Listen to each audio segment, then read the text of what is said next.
প্রতারকদের খপ্পরে পড়ে গিয়েছিলেন সিবিআই এর কর্মরত কনস্টেবল। সম্প্রতি উত্তর বিধাননগর থানায় এক লিখিত অভিযোগও জানিয়েছিলেন তিনি।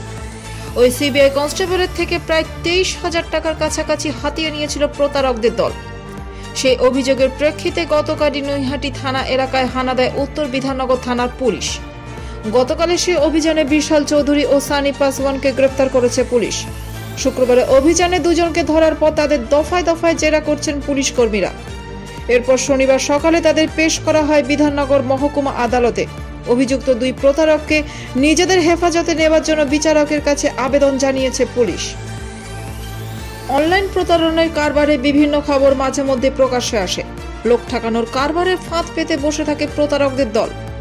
কেউ সেই ফাঁদে পা দিলে সর্বনাশ, সর্বস্ব লুটে নেয় প্রতারকরা। এক্ষেত্রেও তাই হয়েছিল। পুলিশ সূত্রে খবর, সিবিআই এর ওই কনস্টেবল সম্প্রতি অ্যাপ ক্যাব বুক করে যাত্রা করেছিলেন। সেই সময় তার থেকে মাত্রাতিরিক্ত টাকা নেওয়া হয়েছিল বলে দাবি। তখনকার মতো সেই টাকা মিটিয়ে দিল। পরে অভিযোগ জানানোর জন্য অনলাইনে ওই অ্যাপ ক্যাব সংস্থার টোল ফ্রি নম্বর খুঁজছিলেন সিবিআই এর ওই কনস্টেবল। ঘটনাটি ঘটেছিল চলতি বছরের 25শে অগস্ট। টোল ফ্রি নম্বর খুঁজতে খুঁজতে একটি নম্বরে ফোন করেন তিনি। সেই নম্বরের ওপারে বসেছিল প্রতারকরা। আর তাতেই ওই সিবিআই কনস্টেবলের অ্যাকাউন্ট থেকে 22,980 টাকা হাতিয়ে রাখ প্রতারকরা। বিষয়টি নিয়ে সেপ্টেম্বর মাসে উত্তর বিধাননগর থানার অভিযোগ জানান তিনি। সেই অভিযোগের ভিত্তিতে নৈহাটি হানা দিয়ে দুজনকে গ্রেফতার করল পুলিশ। পুলিশ সূত্রে খবর, বিশাল পাসওয়ানের ব্যাংকের পাসবুকে ওই একই দিনের সমপরিমাণ ট্রানজাকশনের হিসেব পাওয়া গিয়েছে।